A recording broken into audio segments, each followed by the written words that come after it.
Hey folks, this is Matt once again, and it's weird. I did this as review. I had just seen a trailer for the Evil Dead remake, which I'm not looking forward to, and thus I'm reviewing another remake. But I will say, the problem with remakes, I think for the most part, a lot of them are just quite bad. Not all of them, but that's not the rule. That's not the norm. That's the rarity, where you have a remake that, at least in my opinion, is actually pretty damn good.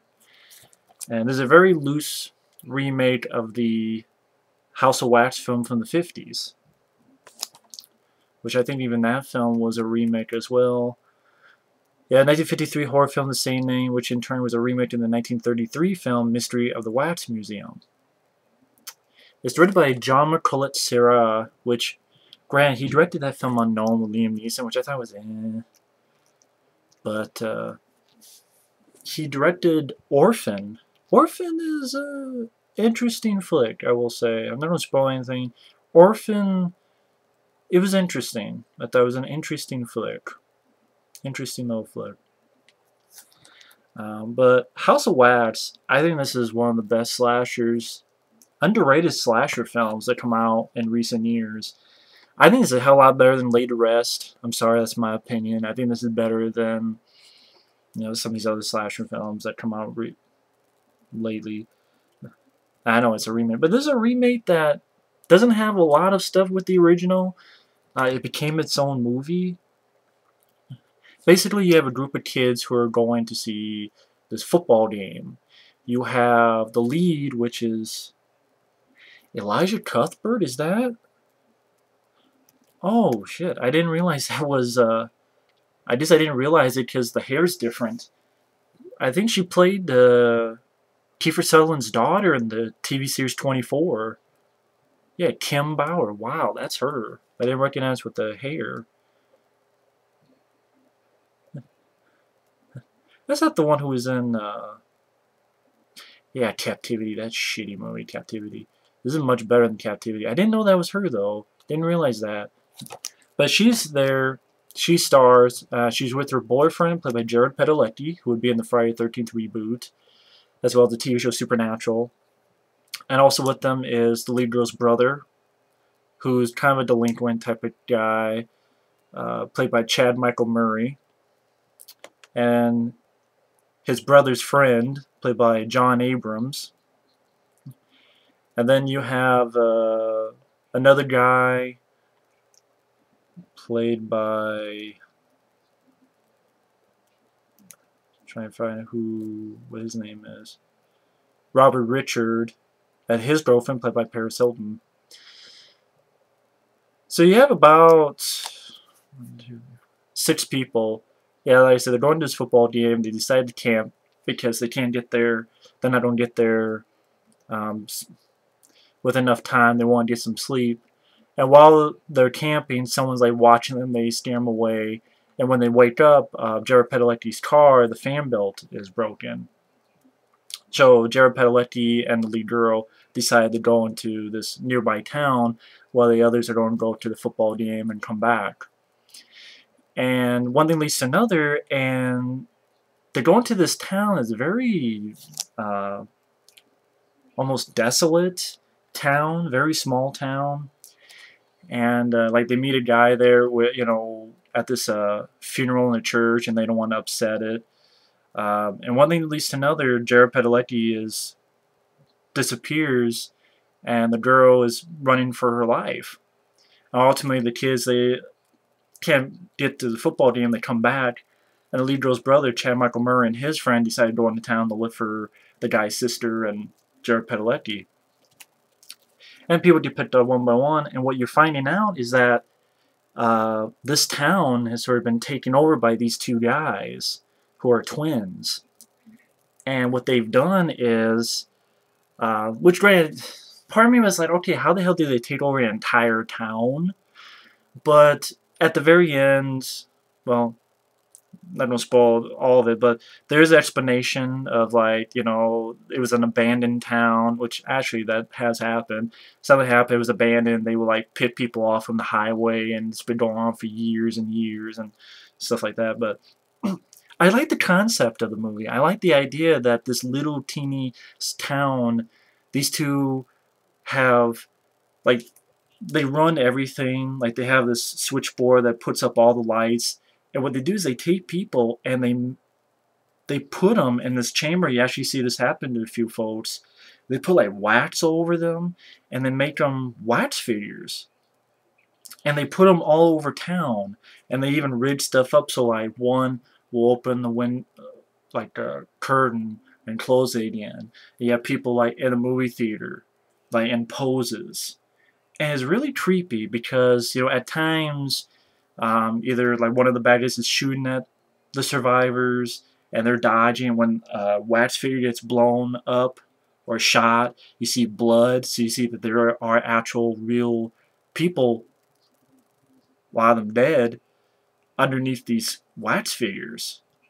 Or like one guy thinks it's his friend and he touches his cheek and his cheek looks like it's wax, but it comes apart and you see like a part of a skull, like blood and stuff underneath. It's really, once again, this is a movie with really good special effects, makeup effects, but it wasn't a carbon copy of the original, and it tried to be its own thing. I think it did effectively. And I like the ideas behind the film. I thought the characters did fine. I think the acting is fine. I thought Elisha Cuthbert was fine.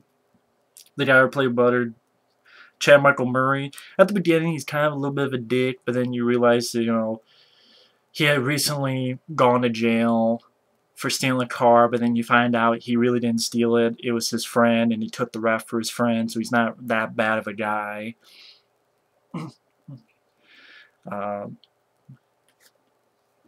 I thought, and even Paris Hilton, I don't think she did the worst. And even if you don't like Paris Hilton, you do get to see her get killed. You know, someone throws a damn like pipe thing, like a spear, and goes right in her head. So, if you want to see Paris Hilton get killed, here's your movie. But the film went at a good pace. It was such an interesting setup. I really liked the setup. I thought the directing was actually really good. And when you see Orphan, okay, like, this is a good director. Unknown, maybe that's one of those films I have to give another chance, but I don't know, something about Unknown wasn't, I don't know, didn't love it. But I thought the way the town's like desolate and empty and having all these people set up, and you know, just the ideas of like these lifelike mannequins. The reason they're lifelike is because there's people underneath it. They use real bodies for it. And the way that you see some of the victims actually encased in wax, I thought it was really creepy and well done. The special effects are solid. I love that the wax museum itself is completely made out of wax, because you did a really thrilling finale with the survivors against the killers, and the place comes on fire. And the thing is, they're having this chase scene and fights and trying to escape as there's a big fire, and because the entire wax museum, everything's made out of wax. The walls, the floors, so everything is melting. So it's not just your typical, okay, it's on fire. Everything is melting. The floor is literally melting from beneath them. So they have to get out of there before they get consumed by the flames. And the walls are melting, so it's hard to move or maneuver. I thought that was a really cool idea. I thought that was a really interesting idea. And I thought, wow, that's what I'm talking about. A little bit of imagination can go a long way. And the most outlandish ideas, if you entertain me, I'll go with. If you don't entertain me, then I'll pick it apart like a bad habit. But, you know, this film was entertaining. The kills are good and gory. The setup was interesting. I thought intriguing. I thought the directing was really competent. The guy knew what he was doing. I thought the acting was actually pretty good. I thought the characters were not that bad at all. You have little ooh moments, like someone's trying to reach up and a bad guy gets like one of those things and like cuts the little part of their finger because they're trying to get help. Ew. You know, those little things can be more effective than just a big old bloodbath, but there are some good gory moments as well. Uh, but yeah, I like the idea of, you know, the whole town set up with all these wax figures, and you find the people, because the town's very hard to find. It's barely even on the map, and it's when people are passing by or off the highway or something that these, you know, they grab people, basically encase them in wax and mold them and stuff with the real bodies underneath and set them up. Like there's even one where, you know, you could tell the character's still alive, and this person is like, "Is that you?" And again, part of their face gets peeled off. The guy's like, you see like a tear coming down the guy's eye, like he can't do anything, he can't move, but he's still feeling that pain. And like someone comes at him and cuts like the rest off, and you see like teeth and jaw, and you tell, okay, that guy's dead now. Those really uh, ghastly, ghoulish ideas I thought were really interesting, but it's not a downbeat movie as well, which is refreshing to see compared to stuff nowadays. I think you got a good cast. I think you got at least a capable cast. I mean, Elijah Cuthbert and Chad Michael Murray, Jared Padalecki was fine. Uh, I thought they did fine. And the killer's motivation, um, basically they want to honor their mom and dad, and they're crazy. But sometimes just the person being crazy, I can deal with.